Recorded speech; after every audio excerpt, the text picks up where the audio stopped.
Welcome to Same Cast, Different Day Podcast. I'm Marta Rowland. And I'm Tina Marie. Oh, I'm so sorry. It seemed like as soon as I hit the go live button, my allergies started acting up. Mine's been on 10 all weekend. Don't feel bad. Oh, Don't okay. feel bad. So we have so much stuff to cover tonight. We have the RNC that was here in Milwaukee. So we're going to talk about the RNC and did the RNC really provide any benefits to the city of Milwaukee? So we're going to talk about that. Then it's a good thing that we waited till today to record the episode. We was gonna do it yesterday, but for the second week in a row, we waited. And today, Joe Biden put out a newsletter saying that he will not be seeking reelection come November, and that he has endorsed Kamala Harris as he endorsed her as the next Democratic nominee. So, uh, let's talk about the RNC first. So I don't know, I don't think I have the clip in here. So we had a local news anchor by name Ben Handelman for Fox 6 News Milwaukee, WITI. And so he walked around the downtown area, Old World 3rd Street. He went into the Milwaukee Public Market. He went to some popular bar areas downtown that were still open to the public during the RNC, and everything was completely empty when he did these when he went to these areas. And a lot of locals were saying, well, from what I was hearing, a lot of locals was not going in those areas because although those businesses were still open, there was no street parking. So it was like, how are we going to come down here, whatever it is that we normally do if we can't park anywhere? So that was just another So, issue. And then my whole thing was, I was like, if you are a convicted felon, the only person that's gonna go near there no convicted felons are gonna go near that area. And only convicted felon that went near that area was Donald Trump. so, I was speaking to a friend last night that we both know. Not last night. No, it was last night into early morning. And we were discussing a few things. For one, she goes to the gym down there in that area.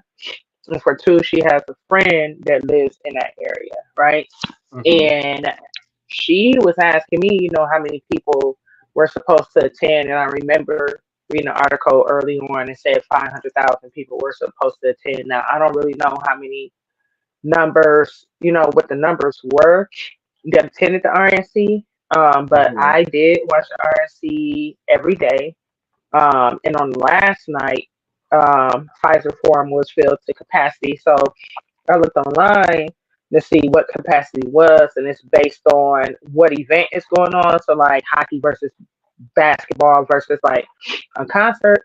And I would say, having been to concerts previously in Pfizer Forum, I feel like that was the best setup that they have for the RNC.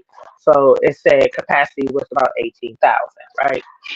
So she made some very good points.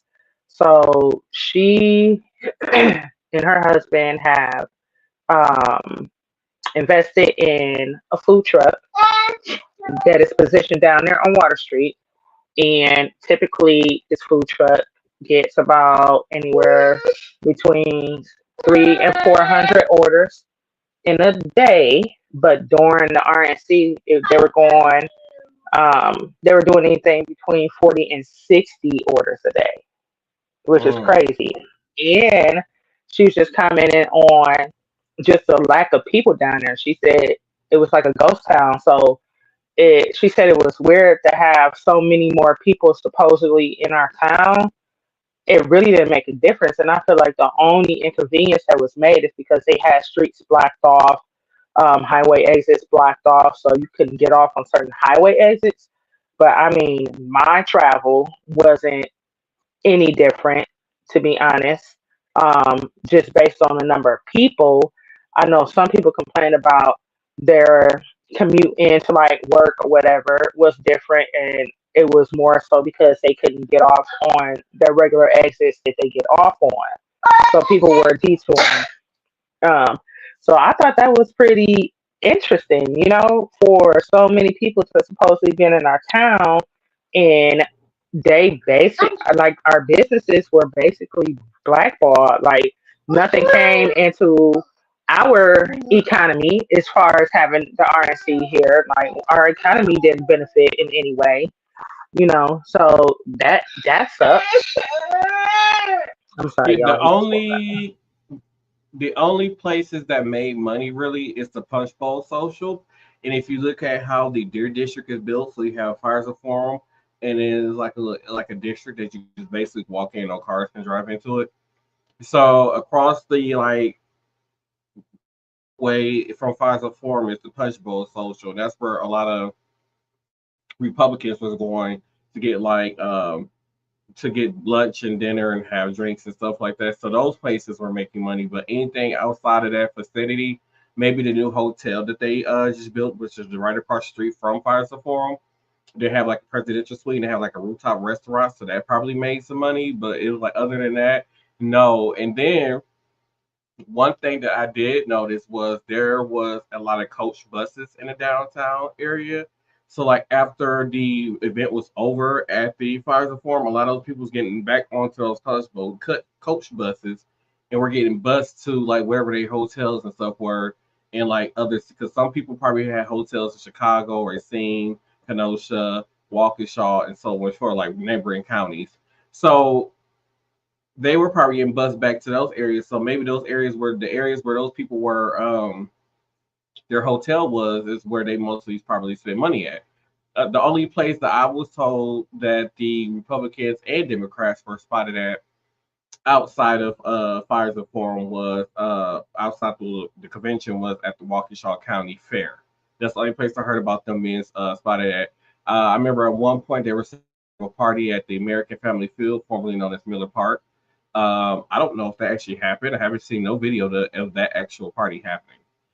I know that it was a private concert. I don't know the name of the artist. After the last day of the RNC, but Oh, it was a it private concert. Kid Rock performed, and it was only like 20 people watching him perform. Everybody else left. It was no Kid Rock performed in the middle of the convention. They didn't So, leave. okay, I don't know how they did it on TV then when they made it look like it was a bunch of people. It was like so from like the audience point of view, it was like literally like 20 to 30 people around the stage watching him perform. It was the rest of the area was like empty. That's not what I saw when I was. So I watched it live. So when he was performing, like I said, he was like in the middle. I don't want to say yeah, he was like in the middle of the convention. Hmm. I think it was Thursday he performed. I think that was Thursday because the same day Hulk Hogan was on. Yeah, I that was the think last day so. of the convention. Yeah. So he performed, and he performed one of his songs, his older songs, but he tweaked some of the Hmm. lyrics for the convention. And the way the camera was set up, it was panning around the audience, and it didn't look empty to me. They pull a WWE stunt. So like what WWE do if it's like not a lot of people in that area, they will always pan the camera in an area where there's always a bunch of people to make it look like that the arena is full, even though the arena is not really full. So there's been times where WWE have very low attendance, so half the arena will be like empty. So they will only show the side of the arena where there's a bunch of people at, which is the hard camera side where the camera points at. So everybody want to sit to be on camera on TV. So that's why they're panning that area during the whole entire show. If Well, he there's only like, performed one song. yeah, I because when I believe. had looked at it from the I believe it was audience only point one of song. view, when I looked at it from like the audience point of view, somebody uploaded it online and it was showing him perform. It was like around the stage area. It would look like it was all about 40 people watching him perform. Well, It but looked what sad. about? So I would think it would depend on where in Pfizer form they are because of the way that seats can be in Pfizer form. So So they that wasn't on the last day, floor. They were filming from the bowl, like the lower bowl area. okay, well then I can understand that point, but it was behind them. Like they were packed to capacity that Yeah, night. probably. And I What should I paid attention say? each night. What should I say? The normies, the people who are not considered important, were still sitting in their seats, but like everybody that's like considered delegates and stuff like that, they were not in their seats. They all got up and pretty much left during Kid Rock's performance. Well, I mean, And Hulk Hogan, don't you ever go on live TV and embarrass yourself like that again. First why of you all, say he embarrassed himself? because first of all, sir, I don't need you to be endorsing somebody that's racist. It's already it's video evidence of you already being a racist, and then you go on national television and endorse a racist. You've been caught multiple times calling people niggers. It's the reason why there's people that's currently in the company right now that just decide not to fuck with you because they know of your past reputation for being a racist. Yeah, when I seen him come out, I mean, I was excited because when I was a little girl, I grew up watching Hulk Hogan wrestle with my father, right? Mm-hmm. So I was excited because he still had that same energy, just his same. He a Cody good Rhodes has called out Hulk. Okay, yeah. I have to make sure I had the video. I had the video to prove this, but yeah. his speech was intriguing just because of the way he speaks and the Mm-hmm. antics he speaks. But he's an entertainer, right? So he's done that multiple times over decades of being a wrestler, right? And yes, Mm-hmm. he did rip the shirt off. Yes, it was a Trump Trump Vance. Sure. Van shirt underneath. I mean, I seen it from underneath his other shirt here, and I And by the mean, way, it would have been. he's not really strong enough to rip his shirt. He pre-cuts his shirt and then tears it from there. We know, we A lot know. of people don't know that he's not really that strong. I just wanted to try to know that. I mean, has anybody actually ever tried to tear a cotton shirt before? Like, it's almost impossible if you already don't have it. So I knew, but I mean, he was there, and then also UFC CEO Dana. I don't know his last name. He spoke before Trump came out that same night. Dana It is was a just a lot. woman. Dana is a woman. The Yeah. UFC CEO is a woman Yeah. in real life. Yeah. Dana's is it Dana's white or Dana something? Yeah, she's a woman. No, it was a guy named Dana that came out and spoke. Was it? Was Yes, the it? I could have UFC sworn it was a CEO. woman. I mean, well, wait, No, it was a man. I'm like, what are you talking about? I might got them mixed up. I might got somebody mixed up Because, with honey, somebody. that was the transition for the books, if that's true. But I do got a clip Hulk Hogan and Karen at the RNC. Here we go. Cody Rhodes has called out Hulk Hogan over his speech where he supported Donald Trump. This happened just a day after Hulk Hogan went viral for publicly supporting Trump during a convention in America, where Hulk Hogan called Trump his hero and spoke on wanting changes to America. This speech he made was met with both praise and criticism. Some people have criticized Hulk and have even brought up Hogan's past. Previously, Hulk Hogan was abruptly fired from WWE after tapes recorded in 2007 revealed him ranting about being mad at his daughter for dating a black man, and during the tapes, he used racial slurs. In the footage, Hulk Hogan openly bragged that he is racist. And now, Cody has publicly called Hulk Hogan out. Underneath a post on Instagram about racism, Cody commented saying, "I've seen this both in my professional life and personal life, especially lately. It needs to be called out every time you witness it. Do not let people get away with it." Because of Cody saying especially lately and also saying he sees racism in his professional life, it seems that Cody is calling Hulk Hogan out for his Trump speech and also for his racist past.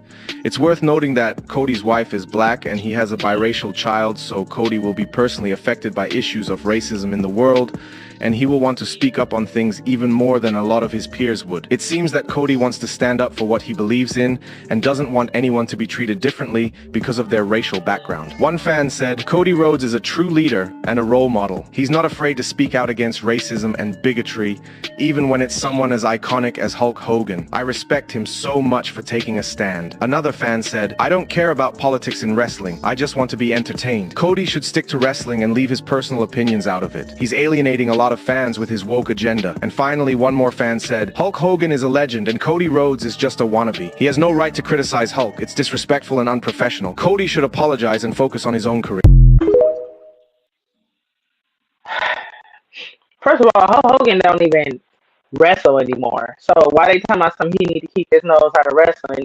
Hulk Hogan don't even wrestle no more. He been retired. Second of all, like he can call out whoever he want to call out. Like what you talking about? Why they talking that mess? And then again, why did Trump have a former pro wrestler on the stage to validate him in the first place? This man ain't got no place in politics. It was just a stunt. That's all it was. Like Hulk Hogan has never been a part of politics in the history of his career, and now he's talking about he might go into politics now at this point in his life at 71. And this is the problem why I keep saying we need to have these term limits, we need to have age cut off, because once again, we do not need another 70-some-year-old plus white man in any kind of government. I was looking at his 613 bob cut he had on underneath that bandana, honey, because we know he's balding. Wait, and he wear weaves too, so that it was much weave. That's what I'm saying. He had that 613, that number 613 blonde bob lace front underneath there. Oh shit! But yeah, like I said, like Hulk Hogan at the RNC, like I feel like he has lost the respect of a lot of wrestling fans. And I feel like the only people who came to Hulk Hogan's defense were like older wrestling fans who are in their 50s or 60s and who grew up in a conservative household. And that's crazy. Like this, like to see. I like to see Republicans who believe in progression still, like they have their values, but they still believe in progression. And the fact that we have so many Republican people right now that's just so stuck in like keeping things the way they are, they want to go back to where, white man ruled the country basically. And I feel like that's the direction with Trump that he's going to want to go in. And that with the Project 25, in which I do have I can't remember her name, but she the one that called Marjorie Taylor Greene the blonde butch body something. So she had a take on Trump's Project 25 that I'm gonna play for you guys right now. Can you talk about the dangers of Project 2025? Project 2025 is nothing but a white supremacist manifesto to how they can delete anybody that ain't old, white, and male.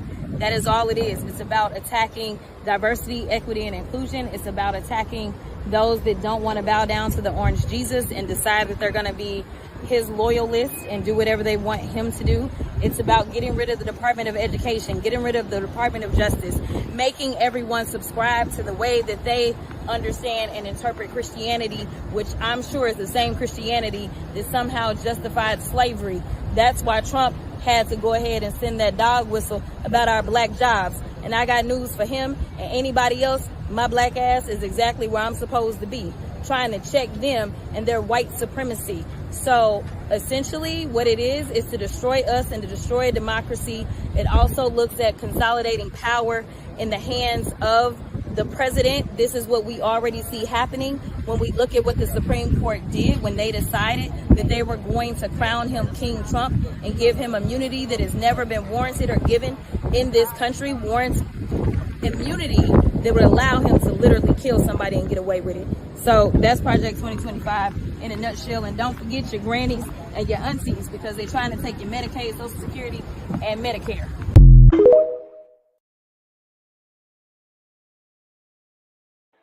I love her. I love her so much, and I had another video of her too doing a breakdown or something. But So those of you who are not aware of Project 25, please go look it up. If you can go find it anywhere online, please go look it up.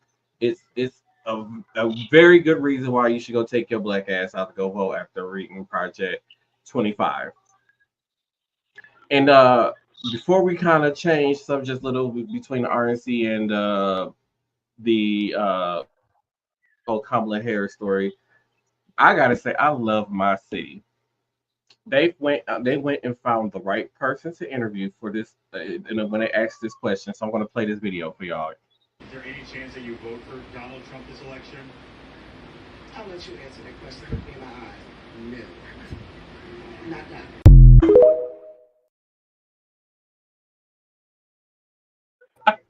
Why they do that? She looking at them like, why are you playing in my face? But why you in a Democratic city and you just asked a black woman who looked like she has been working all her life. She was like, she made some good ass friends, okay? That is the wrong black person to ask. That was the wrong black person to ask. Like, are you serious? They was dead ass serious. They did it on purpose. They were dead ass serious. Oh, by the way, wherever you are watching or streaming this podcast, can y'all make sure y'all hit that subscribe button for us? Thank you so much for that. So to keep things going, so I have a few clips because we just found out within the last few hours that Joe Biden is not running for re-election come November, and that he endorsed Kamala Harris. So I got a few clips that I'm going to play for you guys, and then we're going to discuss. You cannot make this up. President Biden has just announced that he is no longer seeking re-election. I'm not even kidding. This leaves Kamala Harris, the current vice president of the United States, to assume his role as the presumptive nominee for the Democratic Party. Take a look. President Biden left this letter that talks about his legacy and how he is thankful to both the country and Vice President Kamala Harris for supporting his role during his campaign. Now, this also talks about how he believes it's in the best interest of the country for him to no longer seek re-election and instead focus on serving the country. Now, that means that the Democratic Party is going to have to pick a new candidate, and because Kamala Harris is the only candidate who has a claim to Joe Biden's primary electorate, being his vice president, and also being the only candidate to have a claim to the hundreds of millions of dollars in his piggy bank, Kamala Harris is going to be the presumptive nominee. And somebody can try to challenge her, but it's not going to work out. And I am so thankful to President Biden for giving us this opportunity to elect Kamala Harris to be president, because America wants her.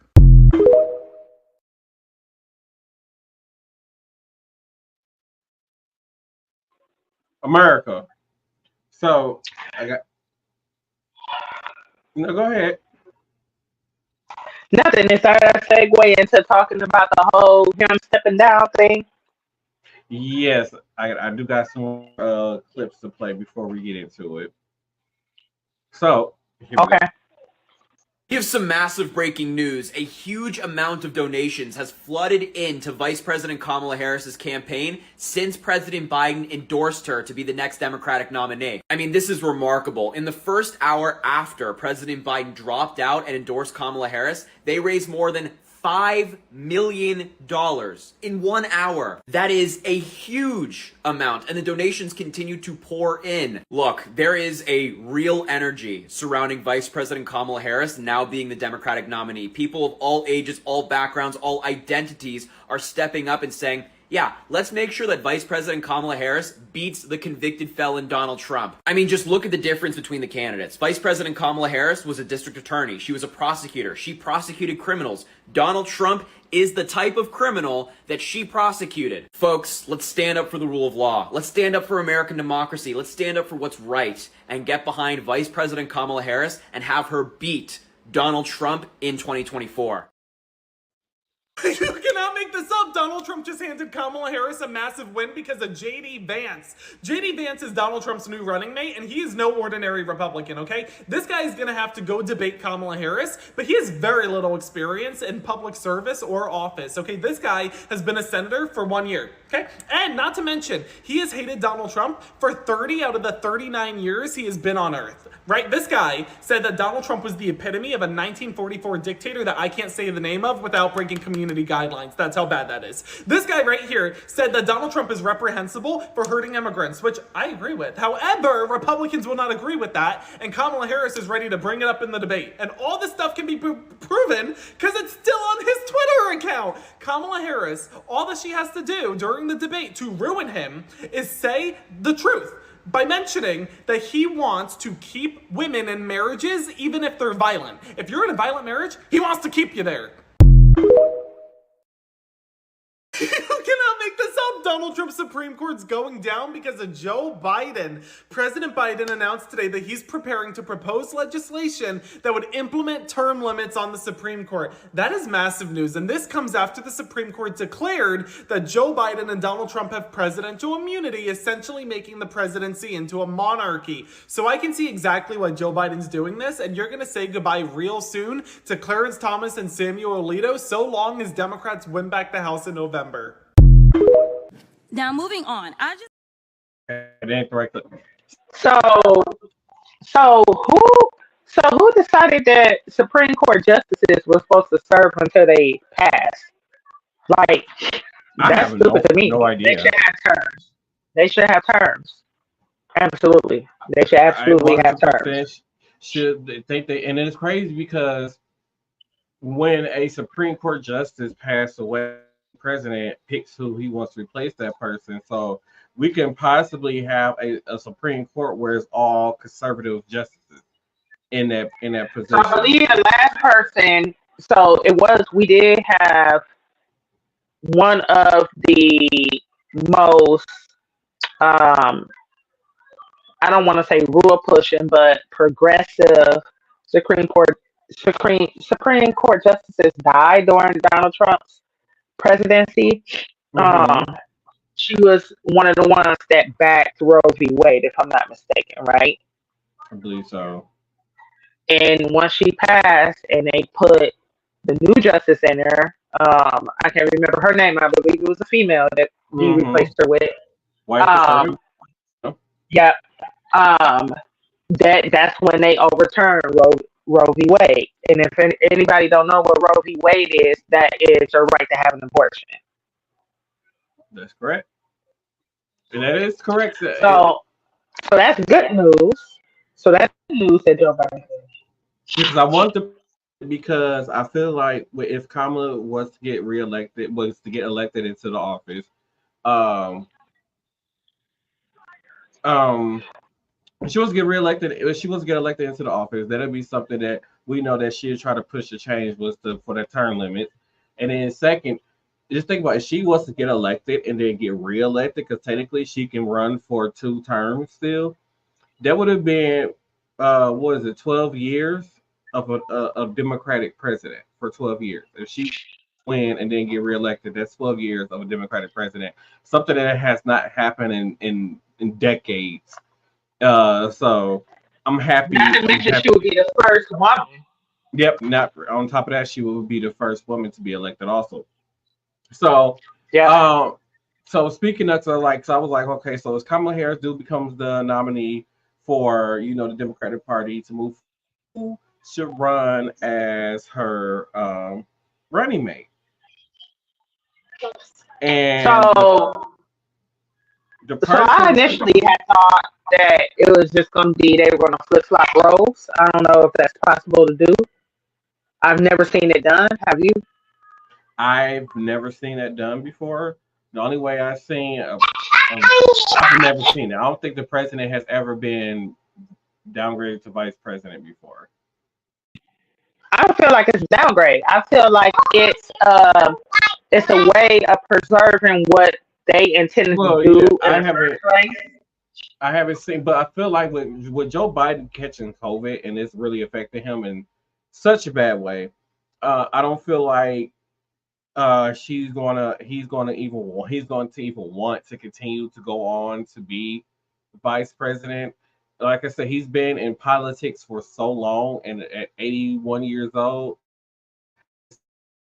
and it's just joy. It's a blessing that he walks without assistive devices. Right. You know, while everybody's talking about his age, like I feel like he's doing great for his age. You know? Yeah, I feel like he's doing good for his age, but it's like, at this point, it's like go enjoy the time that you have left with your family.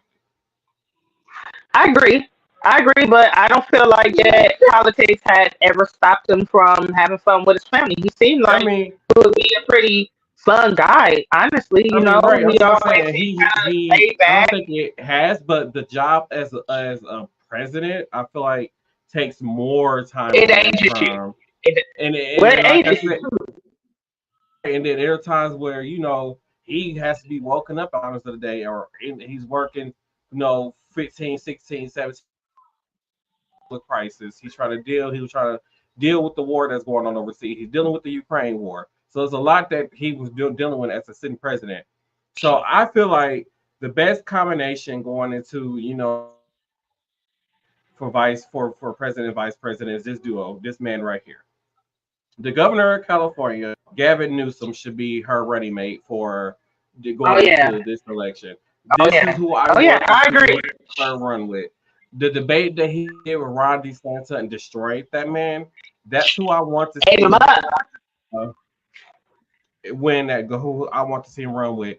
And then this also came out 21 minutes ago that he has gone publicly endorsing Kamala Harris as to replace Joe Biden in the upcoming election, the governor of Okay, California. go ahead and let him step forward. I can't wait to watch the DNC, which is going to be in Chicago from August 19th through the 22nd. I'm going to watch that like I watched the RNC.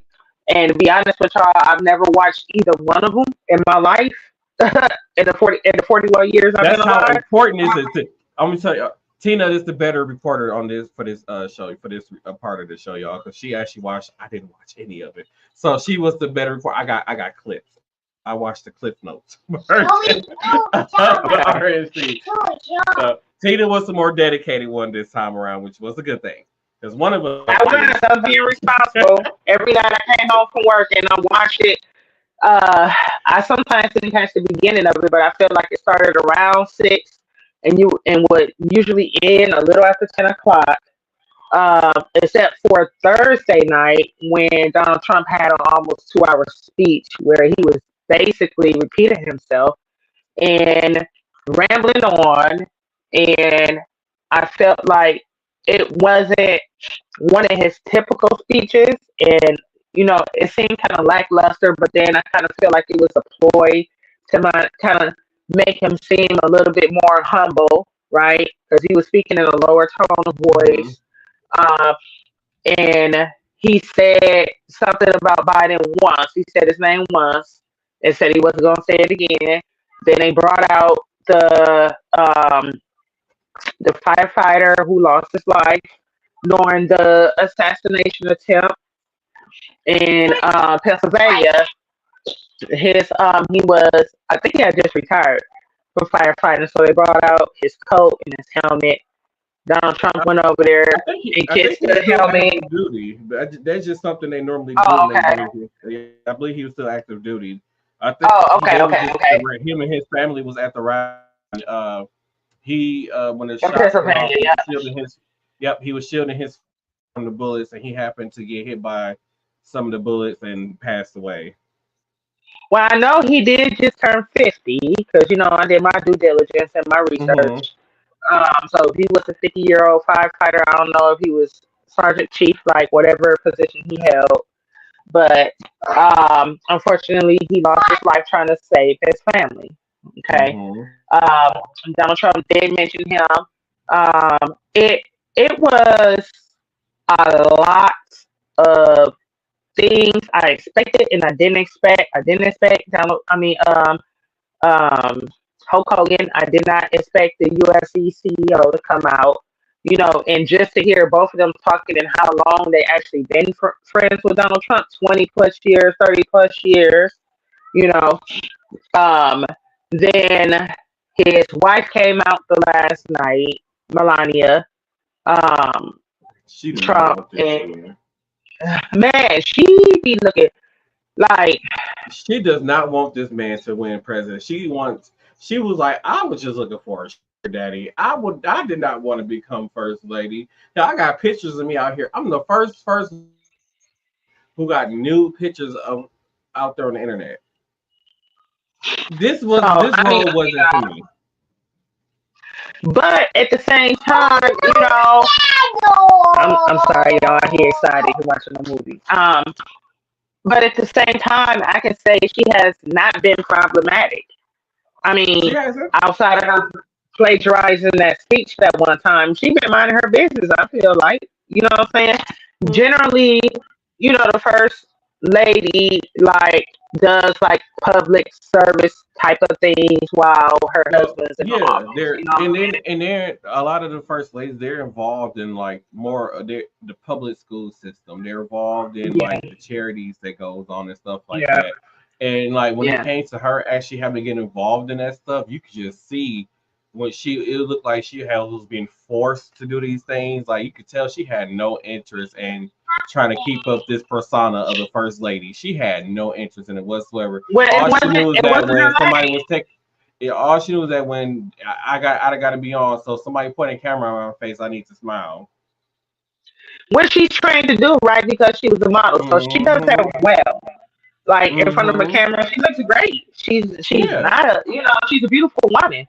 You know, um, but um, everything I've seen, so he brought out I think they're called the J-12, where it was 12 individuals that were killed during when we were trying to bring the troops out of Afghanistan when Biden first became president.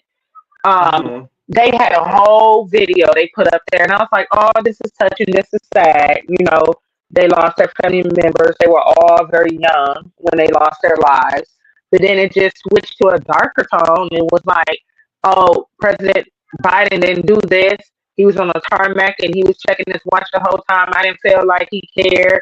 Then they turned around and started talking about how Trump reached out to them and yada yada yada, but then it was a mixture of backgrounds. Like, um, it was people of Latino descent.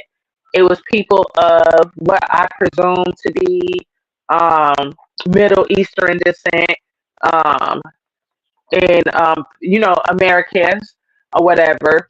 Um, and they all came on the stage, and it was sad because they lost their children or their But loved ones, right? one thing they did not mention though when it came to one thing they didn't mention was it was Trump who pulled the troops out of Iraq. So Biden came into office. Trump already had when Biden came into office. There was already a date set where the troops has to pull out of Iraq. Biden has That's to why I said abide it by happened. that. It happened right Right. when he became president. Yeah. Right when he became So president. So Biden have to abide by the date that was set by the previous administration. And that's what a lot of people do not understand. The first 4 years of a president's administration is what the previous president left. So yeah, those 4 years that we had of Trump, yeah, they were good because that was an economy that Obama and Biden handed to him. And then But once then it once wasn't really good. It was good, but it wasn't really good. Like we were living comfortably, but then we was locked in our houses for most of this term and wearing masks. Yeah, well, you know, because to be honest, like we had to vote for a new president in 2020 anyway. So like he was at the end of his term when COVID hit. So like if it wasn't for COVID, it still would have been a booming economy under for them 4 years. Now the 4 years that we felt under that we're feeling now under Biden is because it's the Biden. economy that Trump left us with, which is a Yeah, failing economy, and they're trying to blame Biden for that, just like they try to blame Biden for all members got left in Iraq and they got killed. You cannot blame that on Biden. You need to blame that on Trump. yeah, yeah. I feel that. So he brought those people on stage. It was a black woman that came on stage. I'm not sure what she was talking about because I was preoccupied doing something. Um, then he also brought out an Orthodox Jew that sued Harvard because he felt like they were practicing anti-Semitism. If anybody don't know what that means that somebody anti-Semitism is when a person or um, a corporation is being racist against Jewish people, people of Jewish descent. So he graduated from Harvard and then turned around and sued them. And he was one of the people that came out and did a speech, and he was passionate about what he felt. But then it was like, it was so, the crowd's response to him, I think they were shocked. It was so Mhm. lackluster. And I felt so bad about him because I'm like, bro, you came out here and you want to push your agenda. And I'm like, his whole speech was falling on deaf ears because, yeah, I feel him, but at the same time, like, do you really know? Like, I was thinking in my head, like, do you realize what crowd you're speaking to? You know what I'm saying? Like, do you really honestly understand that? Because I feel like everybody that was not Caucasian that was on that stage had held some type of office. Like, he graduated from Harvard. The minorities that lost their children, the J-12, they were in the military, right? So we give thanks to Mhm. our military. The black lady that came out, she worked in the sheriff's office for I don't know how many years. You know what I'm saying? So, it wasn't no run of the mill, just, what I'm saying, minorities that came out there. Then he talked about, um, like, bringing America together, uniting America together. Of course, he talked about the border or whatever. That's nothing new with him because he was the one that started He's building the obsessed with wall, the right? border. Yeah, but it makes you feel like, why? Like, who is actually behind that project that wants him to build that border? Then he talked about bringing down interest rates, grocery prices, gas prices. But then he said, we're going to drill, drill, drill. And I took that as he wants to drill here in the United States. And I'm like, well, I don't really know how I feel about that. I'm gonna be honest. Yeah, gas prices are more than what they were when I was younger, but I feel like they're manageable. I feel like they're manageable for me. You know what I'm saying? I mean, they have been higher than what they are now in our city. If you go somewhere else, yeah, they are considerably higher, but the cost of living is also higher in those cities as well. So, but what other things that he touched upon? Um, I, um, I didn't hear them say anything about the person that got gunned down by the Ohio police officers in our city on the second day of the RNC. No, I don't remember any of that being mentioned in RNC. Nope, Not any other nope, coverage nope. I seen online either. So the only thing I saw was local news covering the issue. So it sounded like, if anybody don't know, so it was a 43-year-old homeless man that was shot and killed by Ohio police. It was multiple police departments from across the United States that were at the RNC to provide help with the influx of people that were going to be there, et cetera, right? Especially after the attempted assassination of Trump. So they were on 14th Elite. It's a park over there called King Park. Supposedly it was two individuals that got into an altercation. One man pulled out some knives, and the Ohio police shot and killed him at about 2 o'clock in the afternoon. Okay, so Five the officers street shot is at the one major person. street.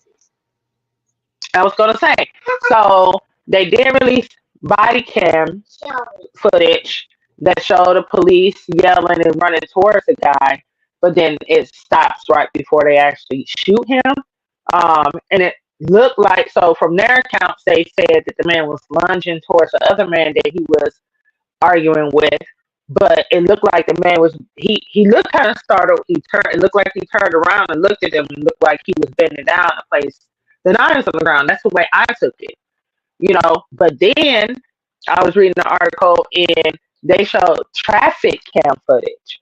where the two individuals that were into the altercation were in the street. Like they walked off of wherever grassy knoll into off the sidewalk into the street. If they were arguing, I couldn't see. You know, usually black people when we argue, we use hand gestures, head gestures, etc., right? So if they were arguing, I couldn't tell. But then they had a they had a distance between both of them, and the next thing I know, I see like 7 or 8 police officers running towards him from around the building. Most of them had their guns pulled, and a man just dropped dead in the street. And the other person didn't get hit, from what I understand. All them bullets flying, he didn't get hit.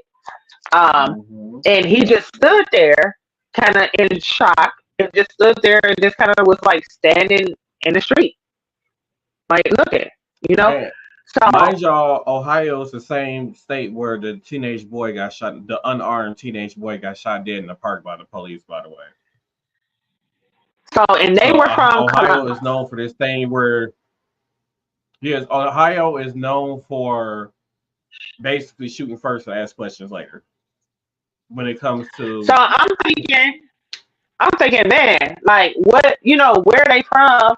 Have they ever been to a city with a population like Milwaukee, or have they ever dealt with homeless people, or do they have any de-escalation tactics? They should. I feel like as a police officer, you get trained in all of that, right? I said, why didn't they try to tase this man first? So they said because they were too far and they felt like he was lunging towards the other individual. You know what I'm saying? So, and it's crazy. So, one news station here actually interviewed a homeless shelter, soup kitchen type of thing, and it's a monk. It was a monk. He got on camera. He knew the individual well. He confirmed that the individual was homeless. Also confirmed that the individual was not a confrontational type of person, etc., right?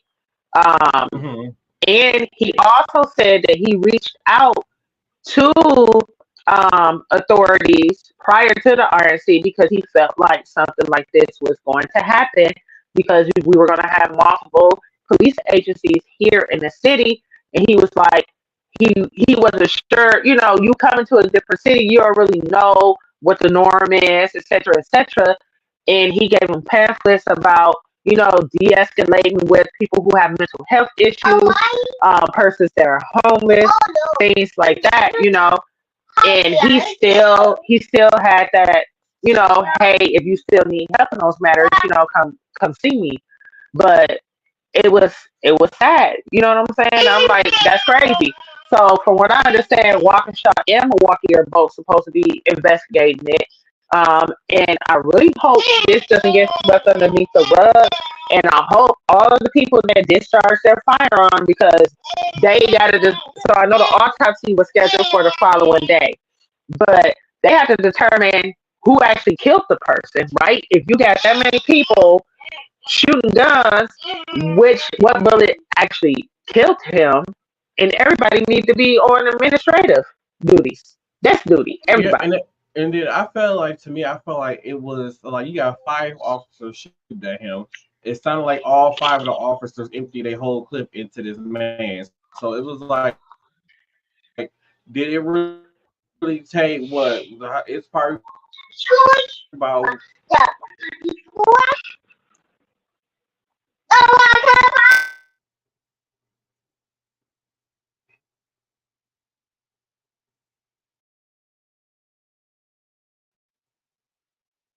Right. So did it take like I said, Tina, you were supposed to keep talking. But it did. I'm sorry, I was chastised as a child. Sorry. Was it really necessary to basically put 30-something bullets in a person? One. No, it's not. And then you endangering, so it was still traffic driving down the street. When I was looking at the traffic cam, they endangered the lives of everybody going past there. They endangered the lives in the buildings across the street because it's bullet holes in the building. And after everything was shot, everybody came out like, what's going on. It was people coming out of the businesses, out of homes. You know what I'm saying? You just got bullets flying for no reason. And I was like, well, why were they even over there in the area? Because they were, what, like a mile or so off from the convention, right?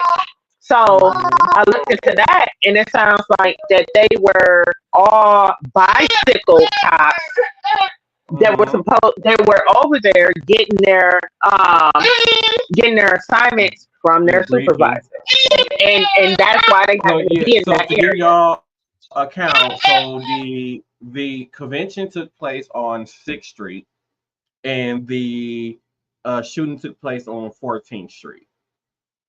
Just to remind you, that's kind of it. If you really look at the map, it's not even in the red with the red zone, which they could say what they call the hard zone, where like unless you It have wasn't like even in special the yellow credentials. zone. It wasn't That's what even I'm in the saying. yellow zone. If you didn't have the special credentials, it wasn't in that zone.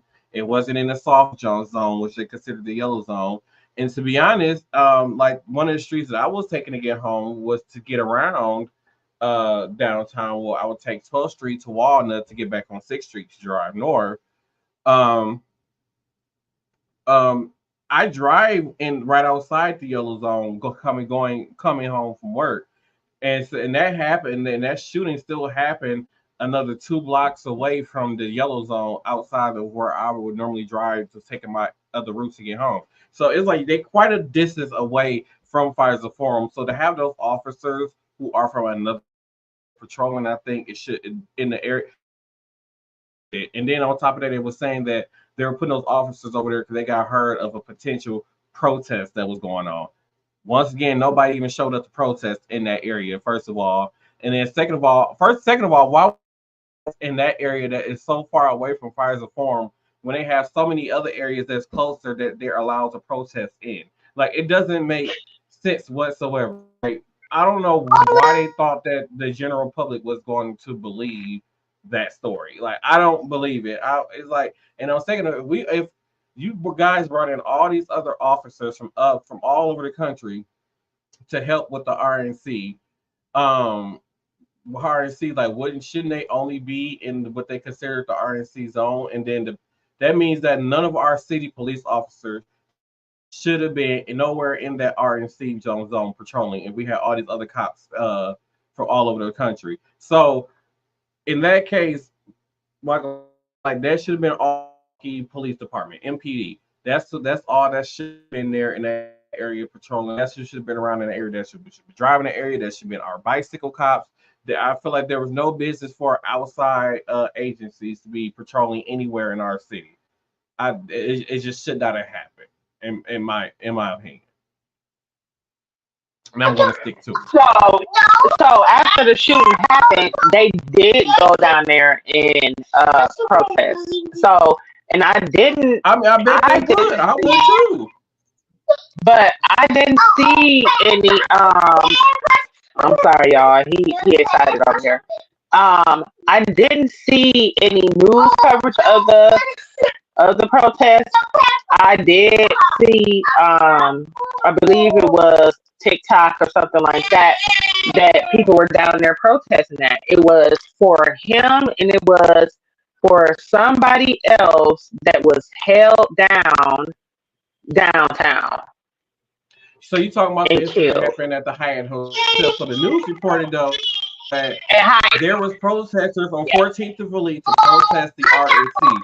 They didn't say that they didn't say that they was there for the man that got killed downtown at the hotel or anything like that. And she's speaking of the story where the man was basically where the hotel was saying that he was in there causing a disturbance, security and held him down until the police got there. And by the time the police got there, the man was he was unresponsive. From what I've heard in the latest news, and from the latest news, all the staff, security guards that was involved in that matter has been fired from the hotel upon the investigation of that, and the families right now is pushing for criminal charges to be done right now. Done. And then the thing about it is, I don't ever remember if a hotel or you being kicked out of a public building never heard of somebody being held down on the ground until the police got there.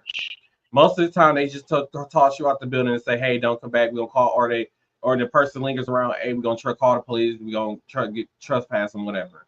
That's normally how I've seen it go. Far as like if I'm if I'm an angry person or whatever, or whatever happens, and they're trying to get back in the building or whatever, the security go back in and just lock the doors until the police get there. Yep. Yeah. So I hadn't Just prevent heard the of man from that coming back story. in. So I hadn't heard of that story, and I didn't hear about it until I saw them going down there to protest after the guy on 14th of the week was Yeah, killed. so last week, so the week leading up before the RNC, I believe happened like a week or two before the RNC. So the whole week leading up to the RNC, every day they were going outside of the Hyatt Hotel, which is like around the corner from the RNC, where the RNC is being held. They were going out there protesting every day. I believe that Friday before the RNC, that Thursday, Friday before the RNC, they had his funeral. Reverend Earl Sharp was there, and he gave a eulogy and everything. So, uh, yeah. So, like I said, the family is pushing for the charges right now. So far, there has been no charges filed against any of the men that was involved in that incident at the hotel. And then I feel like the hotel needs to do better when it comes to their training of their security guards. But yeah, all in all, I feel like the RNC that. So I was shocked that JD Vance was announced as this running mate for VP, right? I was completely shocked because Mm-hmm. of what you said previously about him just basically like saying he was not a Trump supporter, X, Y, and Z, so on and so forth. And I feel like that. So I looked into his background. He's an author. He wrote a book called Eulogy, Hillbilly Eulogy, excuse me. Um, and has 3 kids. First year as a senator. He didn't win the first time around, I believe, but the second time he did he got elected. Um, is married. His wife um, is also an attorney. I don't know her background as far as like what she's descended from, but it doesn't appear that she's Caucasian, but she's beautiful. She's probably one of the only women that was there that didn't have on any makeup, had beautiful salt and pepper hair, no makeup, half freckles. She was stunning. And um I think her name was Asha or something like that. My apologies if I'm not pronouncing it correctly, but um, I was very shocked. He's 39, one of the youngest, but not the youngest VP candidate. I believe that's what they said. And I just feel like this was for a shock and awe value. I feel like he's thinking, I don't know if he is a voting Republican or not. I didn't look into that. Um, but I kind of feel like he's thinking of this as far as his future. If he runs as VP, then next term he can go for president, right? Mm-hmm. Um, and because I feel like Trump picked him because he was an avid non-supporter of him, trying to show people, oh, he's seen the light type of thing, so on and so forth. And I feel like that's You kind trying of to make it like look like what he can unite people. Like I can put my differences yeah, aside for the sake of the country type. So that's what I yeah. feel like he's trying to do. He was trying to do, but it's And not I, gonna work. and I feel like JD Vance's speech, that's kind of what I got. He is a former Marine, also. He's also a lawyer. Um, and like I said, his wife is a lawyer, practicing lawyer. She just took a leave of absence from her job because of this. But I just kind of feel like also because he's 30, that's a really big age gap, right? So Mm-hmm. I feel like Trump is nothing if he's great with marketing, right? In Mm-hmm. businesses. So he heard a lot of us complaining about the age of who's running the country. So he got somebody in there that's actually younger than I am, right? And, you know, kind of up to date with a lot of different things. He seemed like he a fun guy, you know, things like that kind of appeal to the younger crowd. You know what I'm saying? It's all tactic. You know what I'm saying? And I feel like the only reason why J.D. Vance did that is to benefit his political career in the long run, you know? And I don't know, you know? Kamala Harris, she's 59 years old, if I remember correctly. She's an AKA. She is married. She's married and has 2 stepchildren, I believe. I don't believe she has any biological children of her own. Like you said, she was Attorney General for California. She was a prosecutor. So I am very, very interested at how these debates are going to go. If she does accept being the Democratic nominee, because again, she's a lawyer by trade, right? And she has experience convicting criminals. So if she's a prosecutor, that means she has to prove without a reasonable doubt that somebody's guilty, right? So she got all the skill set she needs. And I really feel like, you know, a lot of things that Biden has been doing, she has been a driving force behind the scenes. I know a lot of people, you know, like, where has she been doing? She hasn't really been in the limelight, the camera, this, that, and the other. But people need to stop and realize, like, you don't have to be in front of a camera to be doing something. You know what I'm saying? We often use the phrase, you know, move in silence, right? She could have been very much so the brains behind a lot of policies that Biden was putting out. Again, she's a lawyer, right? And, you know, going into different communities, seeing what's needed, coming back and telling Biden this is what is really needed in this community, this is what's really needed in this community, you know, this is what we need to get rid of. You know, they have been working really hard to get rid of student loan debt, which they continue to do. They just did another round of 30-something thousand people and got rid of their debt. I believe you were one of those recipients, weren't you? I was done last year sometime. It's been a while. It was before the repayment. It still happened for you. Yeah. Okay. So I just kind of feel like that she, like you said, she's going to continue to push those agendas, right? Because quite honestly, I mean, seeing the condition that Joe Biden is in, you know, I know he has a whole cabinet to advise him, so on and so forth, but that's what his vice president is there for also, right? So I really feel like she did come up with a lot of ideas, and I feel like she has a lot more, and I feel like she would be more of a risk taker when trying to get these policies out here too. Yeah, I agree. I don't know if I have the right clip. Let me Trump see. supporters proposing that he be hanged for using. Trump supporters proposing that he be. Nope. Oh, that was something. What was that? The RNC is in full swing. Oh crap! Okay, I don't know.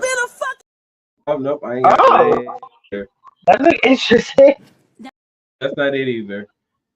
It was a clip of This Kamala Harris ad slam. That's the clip right there I was looking for. It was about some of the stuff that you had spoke on about Kamala Harris. So. This Kamala Harris ad slamming Donald Trump from 2020 is going viral again, given that President Biden has endorsed her to be the next Democratic nominee. Take a look at it. Sick of this? Well, think about this. He's a world leader in temper tantrums. She never loses her cool. She prosecuted sex predators. He is one. Grab him by the... She shut down for-profit colleges that swindled Americans. He was a for-profit college. At Trump University, we teach success. Literally. He's owned by the big banks. She's the attorney general who beat the biggest banks in America and forced them to pay homeowners $18 billion. He's tearing us apart. She'll bring us together. This is Trump. And in every possible way, this is the anti-Trump. So if that's what you're looking for in your next president, there's really only one. Kamala. Yeah, exactly. Donald Trump was the type of person that Vice President Kamala Harris prosecuted when she was a district attorney and an attorney general. She's educated, she's caring, she's smart, she upholds the rule of law. All of those things do not apply to Donald Trump. So I am fully supporting Vice President Kamala Harris in 2024, and that ad is great. We should just start running that exact same ad again because it still applies today in 2024.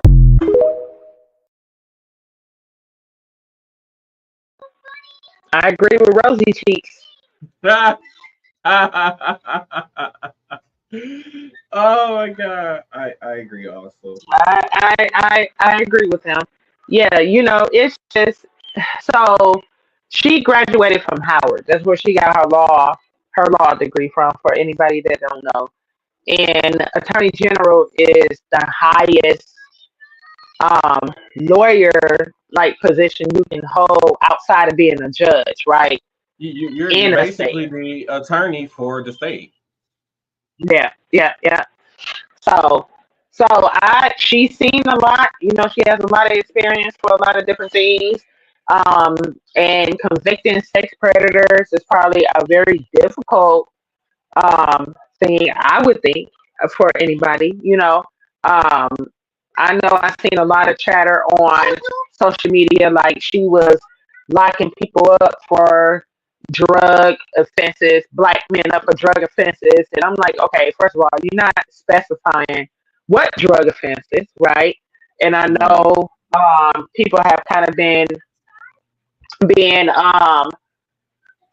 coming out of jail for like minor marijuana offenses, right? So, you know, people talking about some people in jail for drug offenses. It's a lot of drugs out here. There are scheduled drugs. And scheduled drugs those are considered to be illegal unless specific ones that can be prescribed by a provider, right?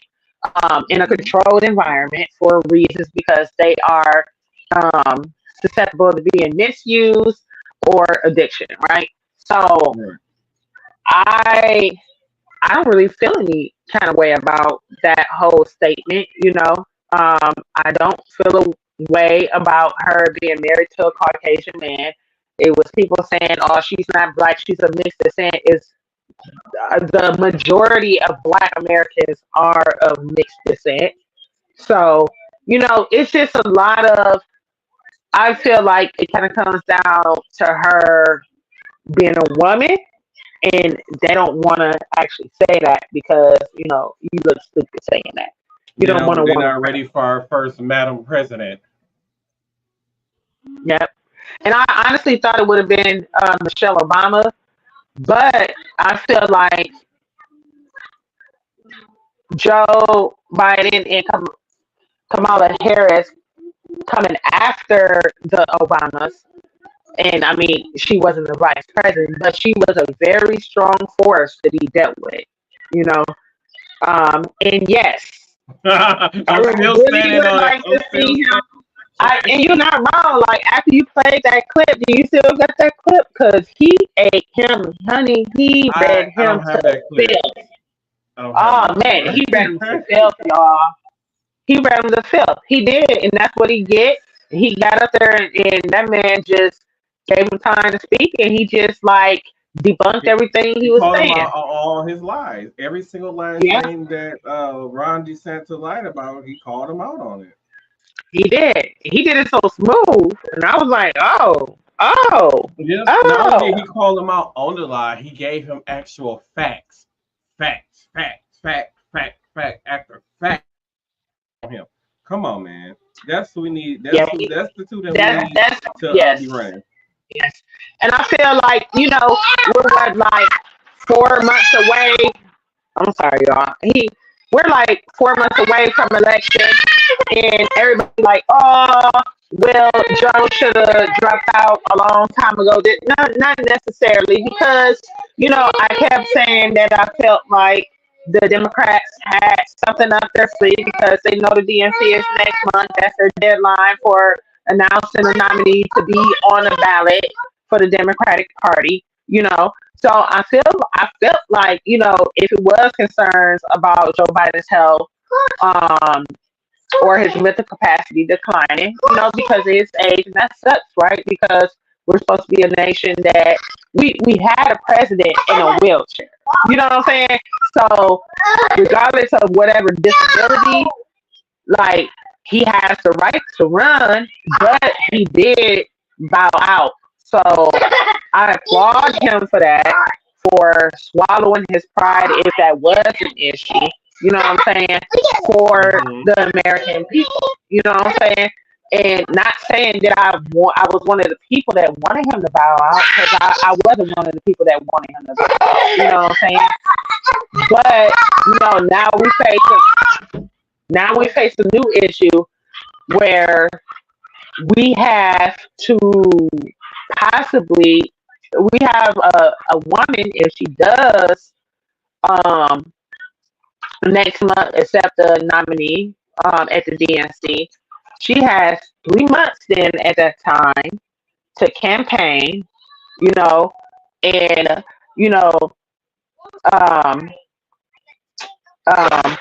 tell everybody who her running mate is, and then it's like they really gonna have to go for the shock and awe factor, which I feel like at this point might be the best thing as far as marketing is concerned, is because now we're being introduced to something new, and it's like Donald Trump really wouldn't have too much time to dig into their past, try to drag them down, come out with new commercials, this and the other.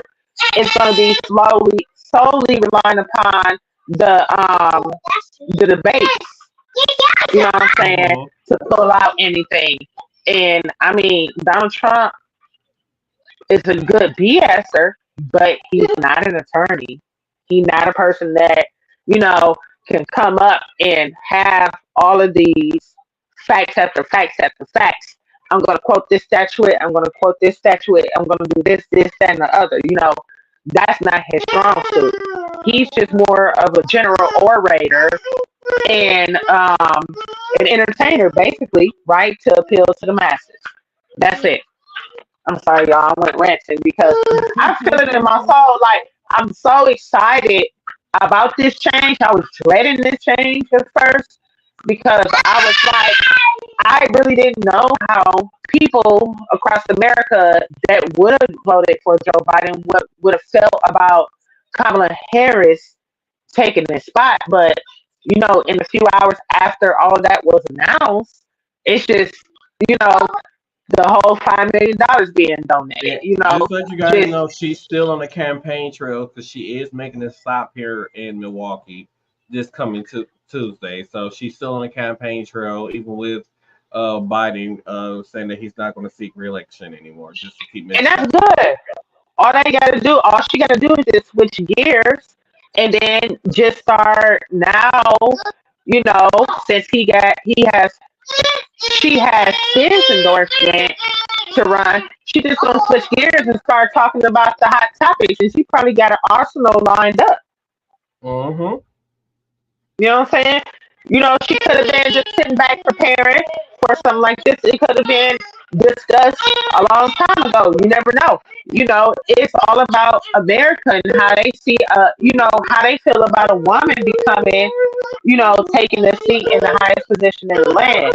And a lot of us feel like America is not ready for something like that.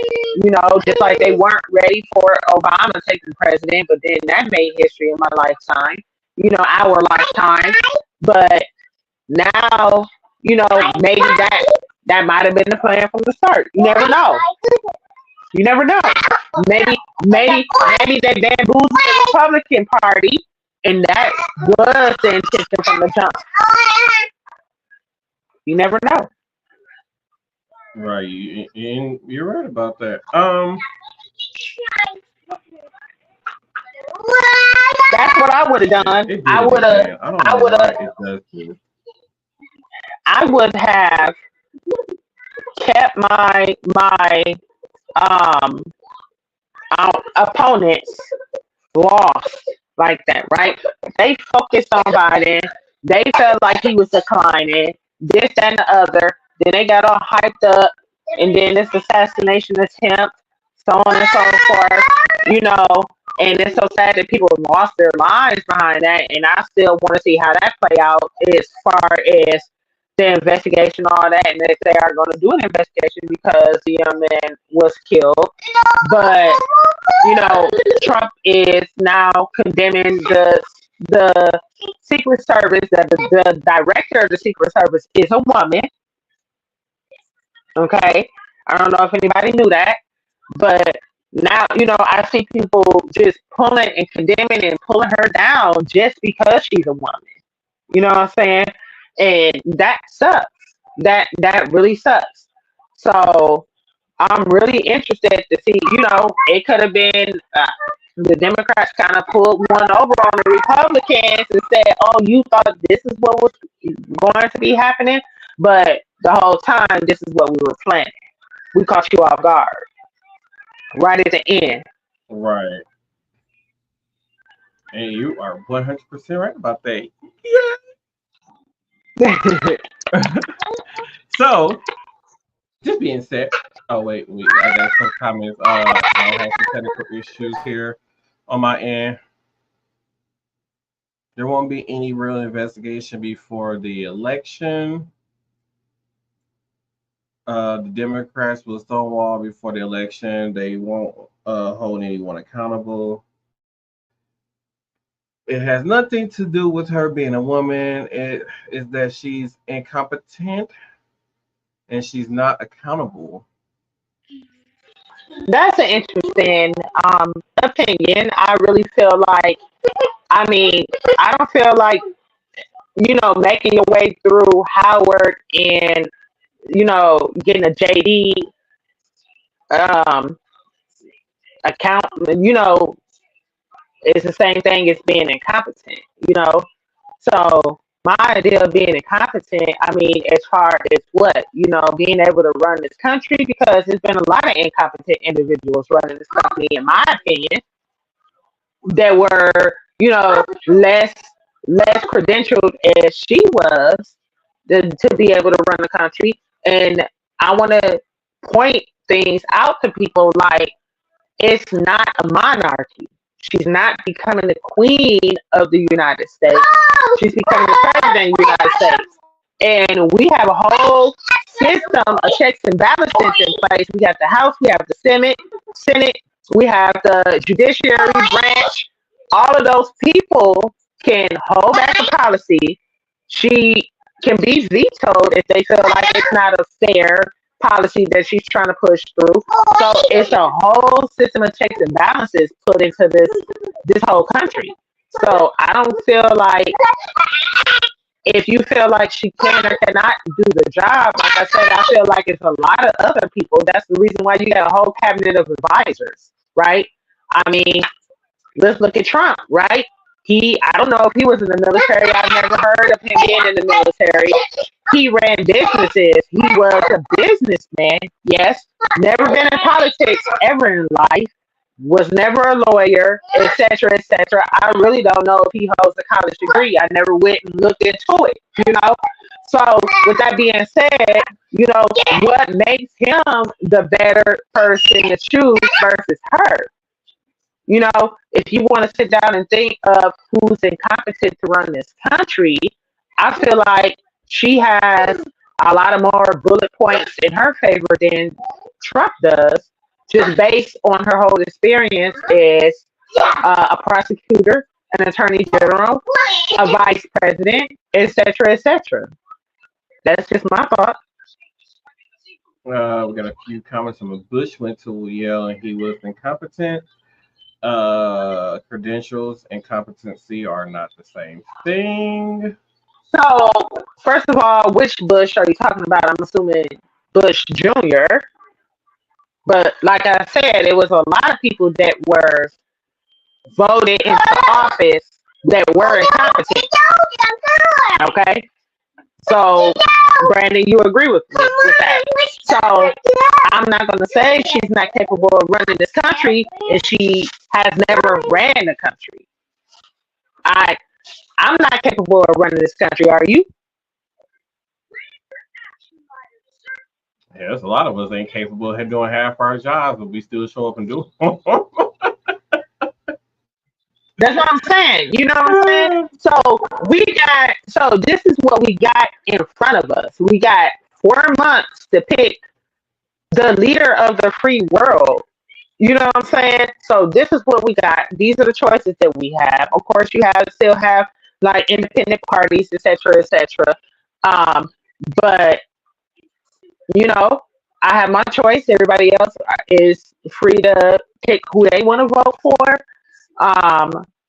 I wouldn't vote for her just because she's a woman. That has nothing to do with it. That has absolutely nothing to do with it. All right. And with that being said, because we're getting close to the end of the show, I want to head into our TikTok videos of the week.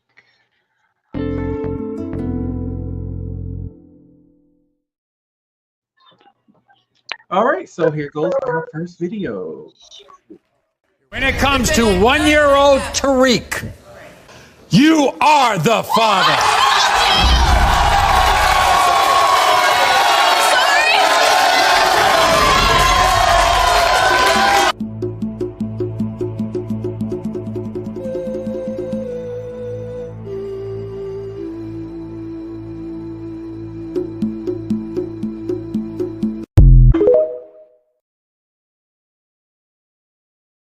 Okay, somebody switch those results backstage because ain't no way.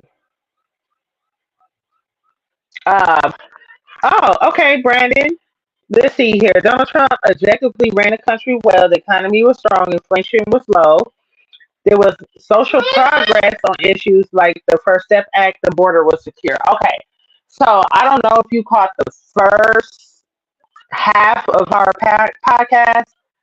In our previous podcast where we explained to people that when a new president steps in, they're basically stepping into what the previous president put into place.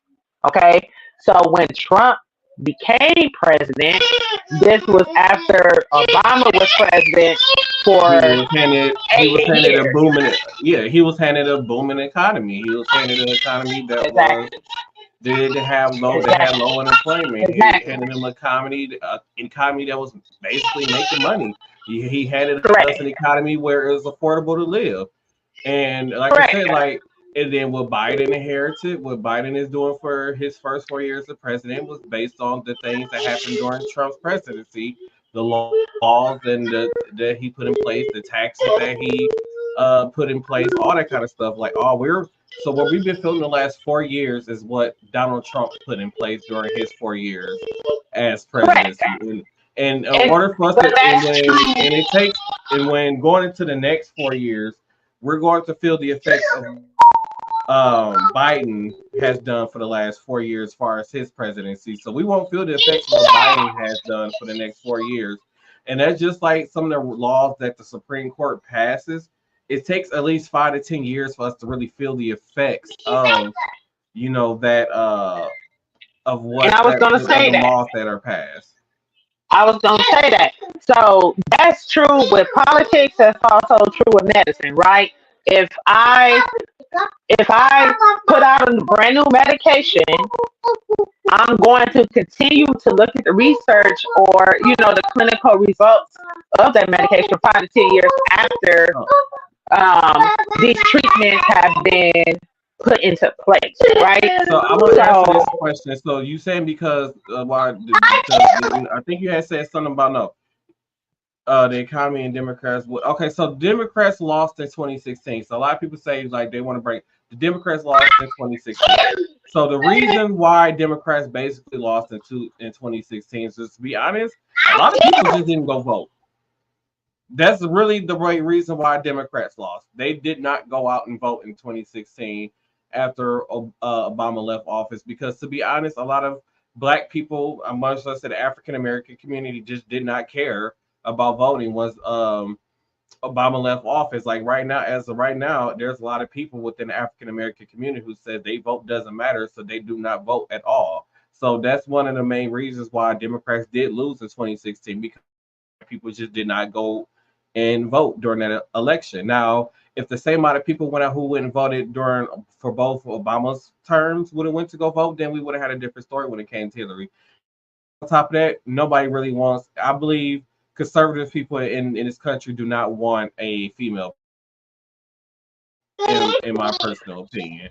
And then, as far as the tax cut, there are billionaires who came out and said that if under Trump's tax cuts, if they would have paid their fair share of taxes, that if all the corporations would have paid their fair share of taxes that that they were supposed to pay, but due to Trump's tax cuts, they didn't. Right now, American people would not have to pay federal taxes right now. So federal taxes will not come out of the normal a nurse, a doctor, a housekeeper, somebody who works on the railroads, like a blue collar workers would not have to pay federal taxes if the major corporations like Walmart and Amazon were to pay their fair share in taxes. I don't know what. So I don't know what tax cut went into place that made it better for me, because I feel like when Trump was in office, I'm like, so I graduated in 2018, right? I'm gonna put this in perspective. I graduated in 2018. Right now, this statement right here is a complete lie because from the time Obama left office and to the time that Trump left office, I believe that it was how much each person owes toward national debt. So when Obama left office, it says that each person was basically would have to pay $83,000 to bring this country out of debt, and now that number has risen to $103,000 per person. Just to let you know. So saying that his tax cut would bring a record, no, because once again, only blue collar workers was paying taxes. Donald Trump didn't even pay taxes his whole 4 years as president. So saying that there was a record revenue in taxes, it wasn't. It wasn't at all. And it wasn't that loss, I believe, in employment, was it not? It was something I just read today. I believe Donald Trump was the only president in recorded history during his time as president. It was a recorded loss for something. I can't remember what it was. I think it might have been employment. I'm not sure. But I mean, at the end of the day, I mean, we can go back and forth, but facts is facts, right? So, I mean, me as a person, I increased my annual income by at least $50,000 when I graduated in 2018, right? When did Donald Trump get put into office? Okay, first of all, Trump doubled the tax credit, and you sound like I don't have kids. I have 0 kids, so I didn't benefit from the child tax credit. Children, and if you got the child tax credit, yeah, if you have the child tax credit, it was that basically she still had to pay that money back when she filed her taxes. It was a down payment on what you would have gotten. So wait a minute, let me just clarify this, right? Yes, I have children, right? And I'm not on public assistance, right? So I'm just going to clarify that.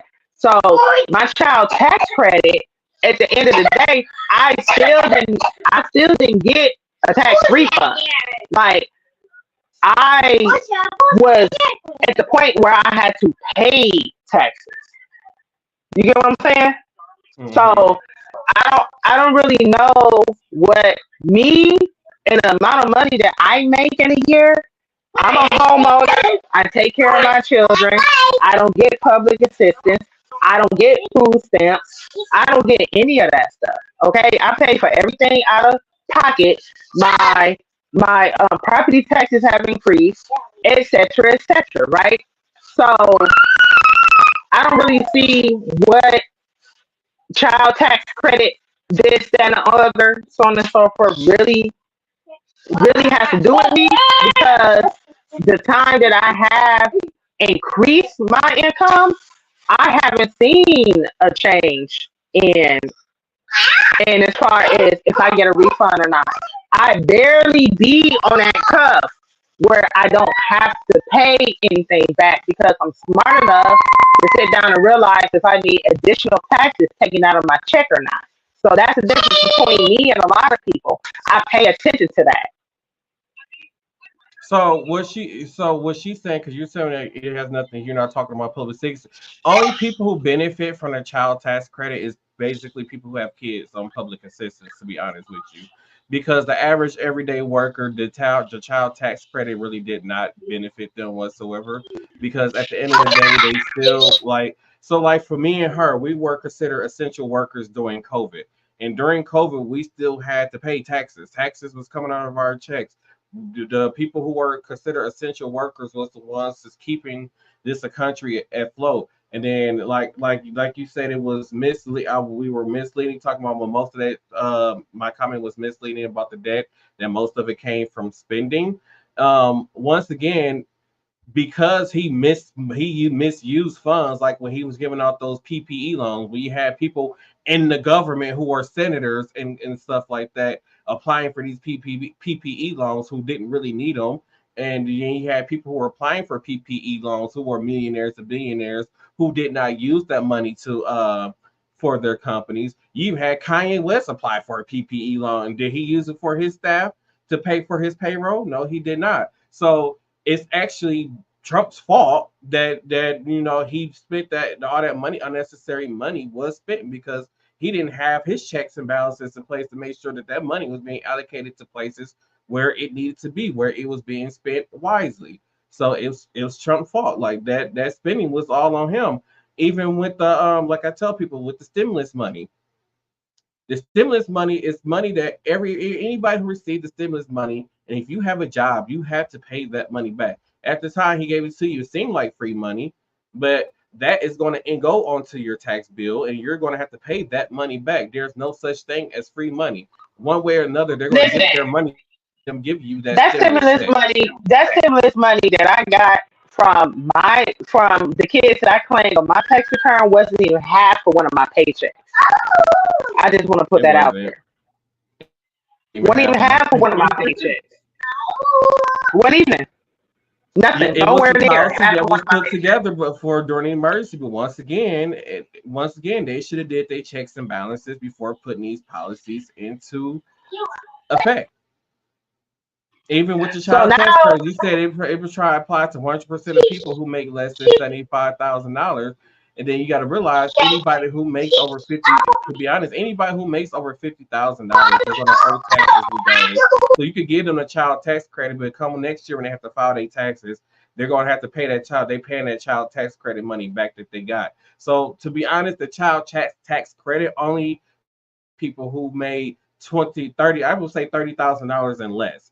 That's who the child tax credit really benefited, not anybody making over really $30,000, because even making over between $30,000 to $40,000, and even with one child, and you're still going to end up owing at the end of the year, regardless, because of the amount of money that you made. And then, like I said, and then you saying that we didn't want to give Trump credit for anything. Show me something that Trump really did that benefited this country. So I don't know one thing that he's done to benefit this country at all. So I want to put this out here. I'm not a gun-ho Democrat. Like, I've never been. I'm going to listen to both sides, all parties. And I listen to what's best for me and my family. Okay? And make it make sense, right? And if I'm in the medical field. I need facts. I need data. I need, I need some hardcore evidence proving that what you put into place really did help. I'm going to go back and I'm going to fact check. I'm going to look at how many jobs were generated. I'm going to look at how the economy was doing. I just watched a TikTok from a guy that reordered the groceries he had in 2022 that were $100 and some dollars. He reordered them for present time and they were like $400 and some dollars. Okay, so that's what matters to me, right? And I want you to understand that inflation is pretty much is caused directly by the pandemic. Wait, hold the hell on. So you keep talking about this Step One Act, which was basically categorized as violent terrorism, human trafficking, sex and sexual exploitation. What do these things have to do with the country? And repeat felons of possessions of firearms and all these other kind of things. So what you're saying is like he's letting these people who are convicted of violent crimes, terrorism, sex trafficking, repeat felons with possession of firearms. So you keep bringing this up, and high level drug offenses, which say he's giving them a harsher punishment. I'm sorry to inform you, but there's already been harsh punishment. Like you can go and have $50 worth of weed on you and get 5 to 10 years in prison. There's already been harsh punishment for all these things already. So for you to be talking about the Step One Act, I'm kind of confused here. What's good about the Step One Act? 30,000 people were released from jail, and these were people who are considered violent terrorism, human sex trafficking, sexual exploitation, repeat felons of possessions of firearms, certain fraud offenses, and high-level drug offenses. That's what that's the first Step One Act. You know what? With that being said, thank you for tuning in. I mean, go ahead and put that comment up there. I want to see it. I want to see it. I want to see it. I want to see it, honey. Let me see it. I mean, we're what? Because I kept saying something about the Step One Act. It's so many comments over here. He just said right here. He just said the Step One Act. Like he kept saying stuff about, man. Like when I had said tell me something that Trump did that was good, and he said the Step One Act. And then the Step One Act, all it did was release 30,000 people from jails who were considered violent, terrorism, human trafficking, sexual exploitation, repeat felons in possessions of firearms, certain fraud offenses, and high-level drug offenses. He let basically dangerous people back out on the street. That's your thing that Trump did that was great for the country. But out of 4 years, I mean, you saying it's not true, and I'm looking at it. I'm looking at it right here on my screen. On my screen right here, I'm really looking at it right here. And then it says under a thing, it says what was good about it, and the only thing that they're saying is good about it was this. And once again, it's just like. So I guess my question is that the only thing? Because if that's the only thing that you're speaking of, is that the only thing that was good in your opinion? And then on top of that, they said it's a thing that said, why did it fail? It failed because he had no rehabilitation programs to really help these people once they were released onto the streets. So half of these people probably ended up back in jail anyway. Of course not. Of course not. Like he went on pardoning rappers and this, that, and all other and so on. I feel like it was just for a show, right? Right? Mm-hmm. Because like what sense does it make? Like this man like redid the Bible, like republished the Bible with like the Articles of Confederation or something in it. Then he turned around and he put out a shoe. So I mean, none of it. To me, it's just a bunch of it's just a lot of show. I don't know. It's not politics in my opinion. This is not what politics is. You know what I'm saying? I'm not for the smoke and mirrors. So I need the cold hard evidence. So you bring up that Biden, the 1994 crime bill, and where it's highlighted right here, it says increase criminal penalties and provide grants to address rape, sexual assault, and domestic violence abuse. The Violence Against Women's Act, which is you talking about the 1994 Crime Act, the Violence Against Women Act, the VAWA, signed into law by President Clinton on September 13, 1994, as title of the Violent Crimes Control and Law Enforcement Act, commonly known as the 1994 crime bill, which it says increased the criminal penalties and provided grants to address rape, sexual assault, and domestic abuse. Why is that a bad thing? So with that being said, I think I've proven my facts here. We're going to end the show like that because we're already over time. We're 9 minutes over. So, being said, we're now going to go do final thoughts. We'll just see you guys on the next episode of Same Cast, Different Day podcast. Y'all have a good one. Join us next Saturday.